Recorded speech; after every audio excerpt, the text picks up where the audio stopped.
Hello दोस्तों, आइए आज ट्रांसफ़र ऑफ प्रॉपर्टी एक्ट के सेक्शन 3 के बारे में जानें, जो कि एक इंटरप्रिटेशन क्लॉज है। उसमें आज हम लोग इमूवेबल प्रॉपर्टी के बारे में जानते हैं।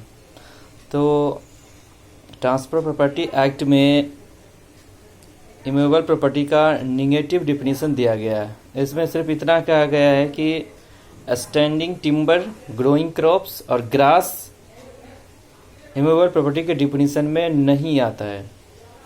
तो इसका डिफिनीशन जानने के लिए मुझे जनरल क्लॉजेज एक्ट को देखना पड़ेगा कि उसमें इमूवेबल प्रॉपर्टी को किस तरह से डिफाइन किया गया है। जनरल क्लॉजेज एक्ट के सेक्शन 3 सब सेक्शन 25 में डिफाइन किया गया है कि भूमि से उत्पन्न सभी लाभ और भूमि से जुड़ी समस्त वस्तुएं इमूवेबल प्रॉपर्टी हो गई। तो इसमें 3 चीज़ें हैं। पहला तो लैंड हो गया, दूसरा benefit arising out of land, तीसरा थिंग्स अटैच टू लैंड। तो आइए लैंड के बारे में जानते हैं कि लैंड को किस तरह से डिफाइन किया गया है। लैंड को यहाँ पे काफ़ी विस्तृत डिफाइन किया गया है। लैंड का मतलब सिर्फ जो मुझे दिखाई देता है सिर्फ वही नहीं होता। आइए इसमें किस तरह से बताया गया है उसको हम लोग जानते हैं। तो लैंड का मतलब भूमि की सतह का एक निश्चित भाग, सतह के ऊपर का एक निश्चित भाग, सतह के नीचे की भूमि, भूमि की सतह के नीचे प्राकृतिक रूप से पाए जाने वाले तत्व, खनिज, कोयला वगैरह जो भी पाया जाता है। भूमि में झीलें, तालाब, नदियाँ आदि भी शामिल है जो जल द्वारा घिरी हुई कहलाती है।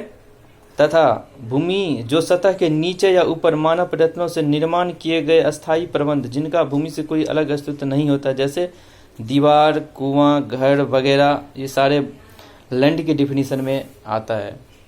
दूसरी चीज़ इसमें है benefit arising out of land. ऐसा बेनिफिट जो कि लैंड से प्राप्त हो रहा हो। अगर लैंड नहीं होगा तो उस बेनिफिट का कोई महत्व नहीं होगा, वो बेनिफिट अराइज ही नहीं होगा। तो वो जो चीज़ें होगी वो भी लैंड के डिफिनीशन में आएगी और उसको इमूवेबल प्रॉपर्टी माना जाएगा। आइए देखते हैं।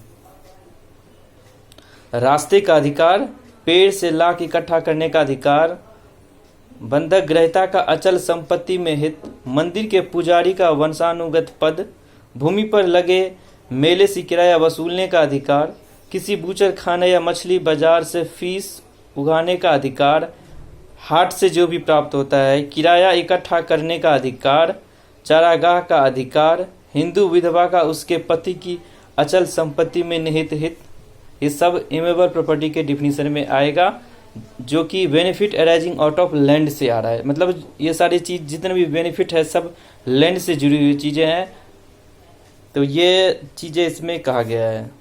तीसरी चीज़ है इसमें थिंग्स अटैच टू लैंड। इसको 2 भाग में बांटा गया है। पहला थिंग्स रूटेड इन लैंड, ऐसी चीज़ें जिसका जड़ जो है वो ज़मीन से जुड़ा हुआ हो, जैसे भूमि से जड़बद्ध वस्तुएं, जैसे जमीन में उगे पेड़, झाड़ियाँ आदि, ये सब इमूवेबल प्रॉपर्टी के डिफिनीशन में आएगा।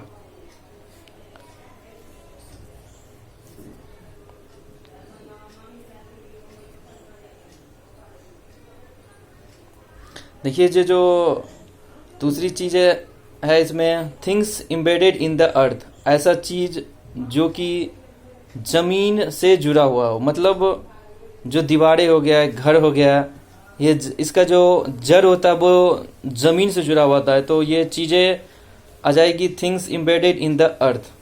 तो इमूवेबल, ये जितने भी सारे चीज़ें मैंने बताया आपको, ये सब इमूवेबल प्रॉपर्टी के डिफिनीशन में आता है और ये सारी चीज़ें इमूवेबल प्रॉपर्टी कहलाती है।